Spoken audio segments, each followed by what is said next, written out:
Hello, this is Marge Sorello and Jody Henson, and we're coming to you from the Florida SBDC at UNF here in Jacksonville, Florida. And what we'd like to talk to you today is about the new minimum wage increase that's going to go into effect in September. All of the businesses are going to be affected. So typically, small businesses think that the only way that they can handle a raise in labor costs is to increase their prices. But we have some suggestions for you that might help you find other ways to cope with the increase in the minimum wage. Marge, why don't you kick us off with the first one? First things first, let's take out those financial reports and let's take a look at them. If you don't have them, get them from your accountant. They may be very scary when you start really looking at them and understanding them. And if you don't understand them, call us. We're here. We're your no-cost consulting. We would love to look through those financials and make sure that you understand them. And what are you looking for? You're going to say, it's a bunch of numbers. I don't know what I'm looking for. But let's start looking at the cost of goods sold. Let's start looking at labor. There needs to be some interesting things there that you've never seen before that you can cut back on. I don't know until we actually look at the financials, but let's go through them with a qualified person that knows all about them and can make you understand where you're bleeding the money. So let's talk about another way that you might find ways to save some money instead of raising prices. Let's look at vendor discounts. Are you getting the best payment terms from your suppliers? And what can you do to secure those better payment terms? One of the things we like to ask our clients are, have you even asked for better terms? Are you getting what your competitors are getting? Are you getting those same terms? There are more efficient ways to purchase, maybe sometimes with bulk purchases or timeliness of purchases that might save you money and help the bottom line. Your vendor discounts will show up on your financials under your cost of goods sold. And speaking of cost of goods sold, Marge, come back in here and talk to us a little bit about that. Talk about the cost of goods sold. It's my favorite subject. One of the things I know when I had my businesses, when I first started, I didn't even know what the cost of goods sold were. So you've got to have a good plan and a good idea of what they should be. What's the national average? If you don't know them, find out about them, call us. We can help you with that as well. And then those cost of goods sold, are you paying too much? Have you asked the vendor for a discount? You've probably been using the same vendor for 100 years and haven't asked anything just because they give you good service. But I think you should call around and see what else everyone else is charging and see what you can do there. See if you can get them lowered at all. See if you can get a discount of some nature. If you pay up front, how much less would it cost you? So I think that's good advice. Good place to stay. Good advice. Jody, a restaurant is a perfect example for this and what can be done without the customers complaining or really knowing what's going on. They could actually cut back on the portion size just a tad, a little bit, and you'd be surprised at how that's going to reduce the cost of goods sold. They could also run a special nightly, such as a pasta special, which would save some money, and then repurpose things that they have in the kitchen for another nightly special. That's a great idea. Speaking of restaurants, almost all restaurants have a point of sale system, as do a lot of small businesses.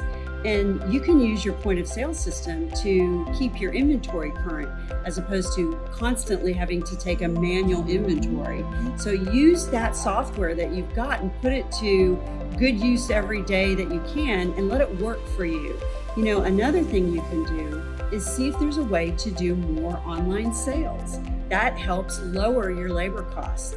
Sell online. Is there any way to put your product or your service online and generate some more revenue, which will help cut those expenses, those labor expenses, and mitigate this problem of the minimum wage being raised? Jody, I was thinking about labor costs as well. And businesses often forget that.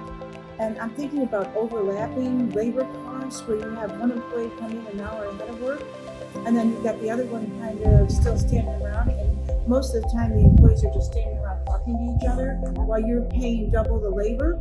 If we can make these businesses be more lean and efficient, they would be able to save a ton of money. And then when the dollar an hour in September kicks in, that they're going to have to increase their labor costs, it won't be noticed. It will kind of be the same. What are you thinking? Well, that brings up a good point. One of the ways that small businesses can work on that is to bump up their training to drive some more efficiencies into the business. And another sort of a novel idea that's worth checking into, it may not work for everyone, but employee leasing is something that a small business might want to check into to see if they can get a pooled rate on workman's comp or other labor expenses such as insurance and that type of thing. So that might be a way to offset some of this rise in the minimum wage.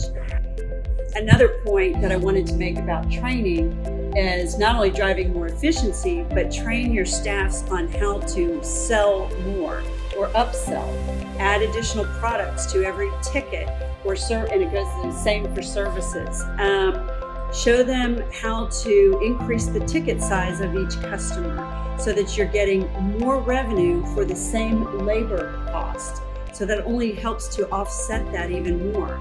You can create product or service bundles to make more products and services to sell, but yet not increase your labor. So you kind of get the picture of what I'm talking about And here. they might even be able to do subscription sales, like an annual sale. Mhm. I love that idea. I know when I had my restaurants, that's what we used to tell our servers all the time, was try and upsell people. And a lot of times, your customer doesn't realize what it is that they need or how efficient or great this could be if they had this additional item that you're selling. Yeah, that's true.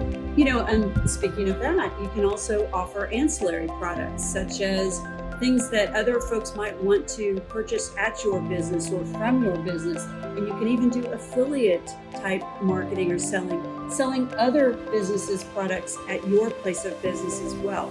So that all helps to increase revenue while you're keeping your labor costs constant. When you're saying that selling other affiliates' business, retail items there, you could, maybe the other business could sell your items as well. Oh, great. Yeah, that's a great point. Very good.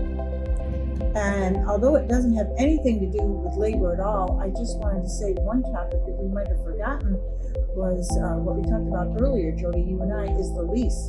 And how about calling your landlord and finding out if your landlord is able to do anything at this time? I know that they're struggling as well, but they certainly don't want you to move. And when you look around, there's a lot of businesses that are going out of business. There's a lot of people that are going bankrupt. There's a lot of empty places on the market. Yep. So landlords don't want empty buildings. So maybe they'll be negotiable. You never know. It's a good place to start. And even if they only reduce it for a couple of years or even a year, let's see if we can renegotiate that lease. It's true. Another area that is near and dear to my heart is marketing. There's lots of no cost to low cost ways of marketing your business to drive more sales that won't require you to add labor, such as social media. A lot of small businesses are a little bit afraid of social media. They're not sure how to do that. And that's certainly one way that the SBDC can help. We're happy to give you lots of resources and advice on how to get involved in social media and how you can do it without increasing your costs. So we love marketing and pushing those methods out to our clients so they can push it out to their customers. And again, help keep those costs low while driving that revenue higher. I don't think they understand how simple it is. A smartphone, Facebook, Instagram, Snapchat, all of those, and all they need is a smartphone to do it with. This whole video is being taken on a smartphone as well, just to give you an example. But we could talk about marketing all day. Marge, we really got to wrap it up and talk about how we pull this all together. We do. And I'm going to start with and finish with the same subject, which is financials. They're the most important thing. I know everyone thinks they're boring, the financials. Scary. Scary. As business owners, we need to look at the financials. We need to learn how to understand them, and we need to know what they mean to us. And if everybody doesn't mind, I'd just like to go through what we talked about today, because that was an awful lot that we did. And I actually took notes. Okay. So I've got my little notes here. And what I'd like to talk about is just to go through them all, Jody, and if you have a comment, Sure. I'd be happy to hear it. So the first thing we talked about was the cost of goods sold. And are they paying too much for their items? Are there ways that you can negotiate with your vendors Yeah. to get those or get better terms or buy it smarter, ways to buy smarter? And then automation. So, Using your point of sale system, using your software. Are there apps and other applications that you could use to automate your processes that don't require as much labor? And then we talked about the labor costs in depth and in length. We talked about labor costs and how people don't keep an eye on that labor, and sometimes it just gets out of hand. And then the other thing we talked about was upselling. Yes, and adding more products to your bundle, raising the average ticket price of what you're selling, and bringing in different products and services, whether it's your own or others from other businesses, and adding to your whole bag of tricks of what you can sell while you're still keeping your labor the same. And that goes for service industry and Yes, retail industry as well. absolutely, you bet. And then we talked about your favorite subject, which was marketing. Jody's Yep. always all about marketing. She talks about that a lot. And let's use digital marketing to every advantage that we have. We didn't talk about email marketing, which is that's super, right. super powerful, and using that to get directly to your customers to sell more, and it doesn't cost you any more labor. And so I think that's about it. I think we've done our job today. We've told them an awful lot. We're telling all businesses right now to call their local SBDCs, set up an appointment, get in there, understand your financials, know what you're looking for. And if you don't know what they're looking for, the consultants will know what you're looking for. So that's a wrap for today. And we're all saying goodbye here from SBDC. Bye, everybody. Bye, everyone.